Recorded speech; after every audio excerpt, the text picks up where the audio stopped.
जय गुरुदेव, जय माँ गायत्री। सभी को मेरा प्रणाम। आज हम जानेंगे माता भगवती देवी शर्मा के बारे में, अपनी परम वंदनीय माता जी के बारे में। उनके जन्म की कथा को आज हम जानेंगे।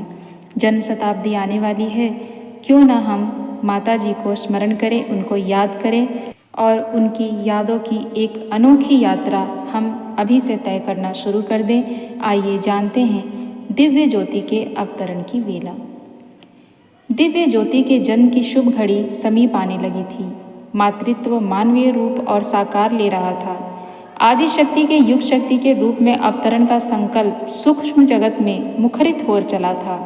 सांवरिया बोहरे समुदाय आगरा के पंडित जसवंत राय शर्मा के परिवार में इसके स्पंदन तीव्र गति से संघनित होने लगे थे। घर के वातावरण में दिव्यता की कुछ अलग सी तरंगे हर क्षण तरंगित होती रही। एक अलौकिक महक मकान के कोने, चौबारे व आंगन में रह रहकर सघन हो उठती। परिवार के सभी सदस्यों के मन अंतःकरण में उल्लास उमगता रहता। एक अनजानी खुशी हर एक को घेरे थी। पिछले कुछ महीनों से होने वाले इन महापरिवर्तनों को सबसे पहले जसवंत राय ने महसूस किया।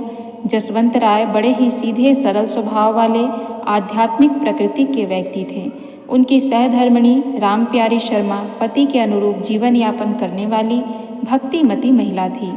उनकी कोमलता व सेवा परायणता की घर परिवार के लोग, स्वजन संबंधी और कुटुंबी बड़ाई करते नहीं अघाते थे। आस पड़ोस की बड़ी बूढ़ी महिलाएं बात बात में उनका उदाहरण दिया करती थीं।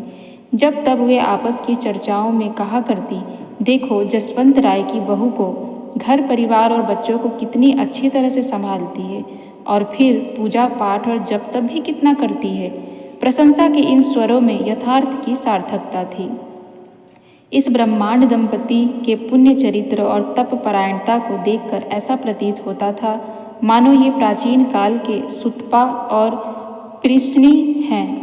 माता भगवती की उपासना आराधना दोनों की ही परम प्रिय थी। जसवंत राय नित्य नियम से देवी सप्तशती का संपूर्ण पाठ किया करते थे। उनका घर आंगन प्रतिदिन जगन माता की महिमा गान से मुखरित होता था। सप्तशती के संपूर्ण पाठ के साथ गायत्री मंत्र एवं नवार्ण मंत्र पर उनकी गहन आस्था थी। ओम ऐं ह्रीं क्लीं चामुंडाय विच्चे का जप करते हुए वह भावलीन हो जाते थे। देवी सप्तशती के पाठ के समय प्रायः रोज ही उनकी आंखों से भाव बिंदु झरने लगे। यदा कदा राम प्यारी अपने पति से उनके इस भावाश्रुओं के बारे में पूछ लेती। प्रश्न के उत्तर में वह गदगद हो कहते, जब मैं पाठ करता हूँ तब मुझे लगता है कि माँ छोटी बालिका के रूप में मेरे पास बैठी है। मंत्र जप करते समय भी ऐसा ही लगता है। कभी कभी तो ऐसा लगने लगता है कि छोटी बालिका के रूप में माँ मेरी गोदी में आकर बैठ गई हैं। पति की इन बातों को सुनकर राम प्यारी भावमग्न हो जाती। उन्हें इस तरह चुप बैठा हुआ देखकर जसवंत राय पूछ बैठते, तुम चुप क्यों हो गई? एक दो बार पूछने पर वह धीरे से कहती, आजकल मुझे भी बड़े विचित्र सपने आने लगते हैं। अभी एक दो दिन पहले ही मैंने देखा कि मैं हिमालय पर हूँ। श्वेत शुभ्र हिम शिखर बड़े ही भव्य लग रहे थे। तभी उन शिखरों पर एक देवी प्रकट हुई।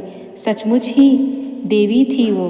धीरे धीरे वो छोटी सी लड़की बनकर मेरा हाथ पकड़कर बोली, माँ मैं तुम्हारे घर आने वाली हूँ। एक सपना तो मैंने आज ही देखा। सपने में छोटी छोटी 8 लड़कियाँ एक बड़ी प्यारी सी लड़की को अपने साथ लेकर मेरे घर आई है और मुझसे कह रही है, हम सब इसको तुम्हें देने आई हैं। आज से तुम ही इसकी माँ हो, साथ ही हमारी भी माँ हो, क्योंकि हम सब तो इसी की अंश हैं। पत्नी की बातों को सुनकर जसवंत राय कुछ पलों के लिए अंतर्लीन हो गए। उन्हें पत्नी के गर्भवती होने की बात पता थी, परंतु ये स्वप्न उन्हें गर्भ की दिव्यता के सूचक लग रहे थे। घर के वातावरण में भी आध्यात्मिक बदलाव के चिन्हों को वे काफ़ी दिनों से अनुभव कर रहे थे। उन्हें लग रहा था कि उनके जीवन में कोई दिव्य घटना घटित होने वाली है।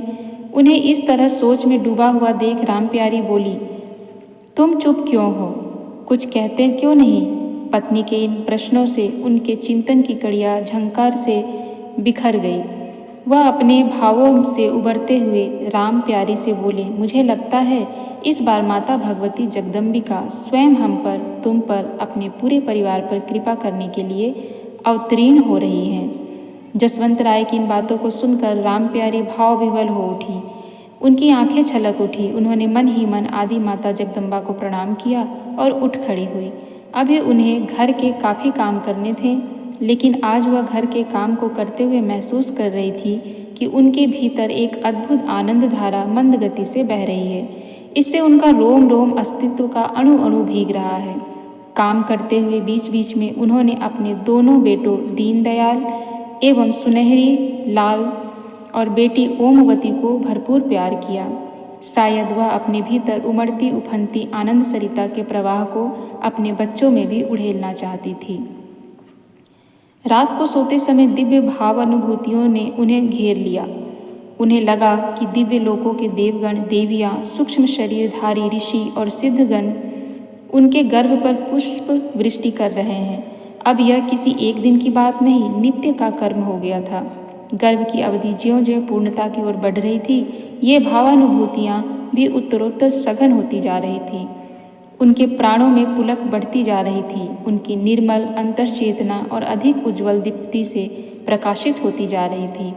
कालचक्र की बढ़ती गति के साथ वह दिव्य मुहूर्त आ गया जिसे देवों और ऋषियों ने निश्चित किया था, जिसकी प्रतीक्षा जसवंत राय एवं राम प्यारी को ही नहीं, संपूर्ण विश्व मानवता को थी।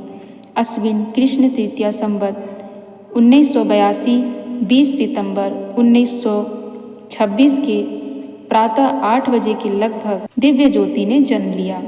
पंडित जसवंत राय शर्मा उस समय देवी के नवान मंत्र का जप कर रहे थे। उनके ध्यान में माता की छवि प्रत्यक्ष थी। उनके हृदय की गहराइयों में उपस्थित आदि माता उन्हें आशीष दे रही थी। तभी उनके कानों में किसी वृद्ध महिला के ये शब्द सुनाई पड़े कि लेडी लायल अस्पताल में ठीक 8 बजे कन्या जन्मी है। लेकिन आश्चर्य, अस्पताल के इस समाचार के साथ उनके हृदय में कुछ और भी गूंज उठा। उन्होंने बड़ी ही स्पष्ट रीति से अपने हृदय में अथर्व शीशम की यह मंत्र ध्वनि सुनी। अहम आनंदानादो अहम विज्ञान विज्ञाने अहम ब्रह्म ब्रह्माणि वेदितव्ये अहम पंचभूताजन्य पंचभूतानि अहम खिलम जगतम। मैं आनंद और आनंद रूपा हूँ, मैं विज्ञान और अविज्ञान रूपा हूँ, अवश्य जानने योग्य ब्रह्म और अब्रह्म भी मैं ही हूँ, पंचीकृत और अपंचीकृत महाभूत भी मैं ही हूँ, यह सारा दृश्य जगत मैं ही हूँ। इस स्पष्ट मंत्र ध्वनि को अपनी अंतश्चेतना में सुनकर जसवंत राय को यह साफ हो गया कि आदि माता ने आगमन के साथ ही उन्हें अपना परिचय दे दिया है। वह आदि माता को प्रणाम करके पूजा के आसन से उठे और कपड़े बदलकर लेडी लायल अस्पताल की ओर चल पड़े। उन्हें अपने ज्योतिष ज्ञान की भी सार्थकता सिद्ध करनी थी। तो यह थी माता जी के जन्म से पूर्व होने वाले अनुभूतियाँ और जब माता जी का जन्म हुआ था उसके कुछ क्षण। अब हम अगले वीडियो में जानेंगे कि जब माता जी का जन्म हुआ और उसके बाद क्या क्या हुई, इन सब चीज़ों को हम जानेंगे और यह भी जानेंगे कि हमारी माता भगवती ने क्या क्या लीलाएं की हैं। जैसे पूज्य गुरुदेव ने लीला की थी, उसी तरह से माता जी ने भी बहुत सी लीलाएं की होंगी, उन्हें भी हम आगे जानेंगे। जय गुरुदेव, जय माँ गायत्री, सभी को मेरा प्रणाम।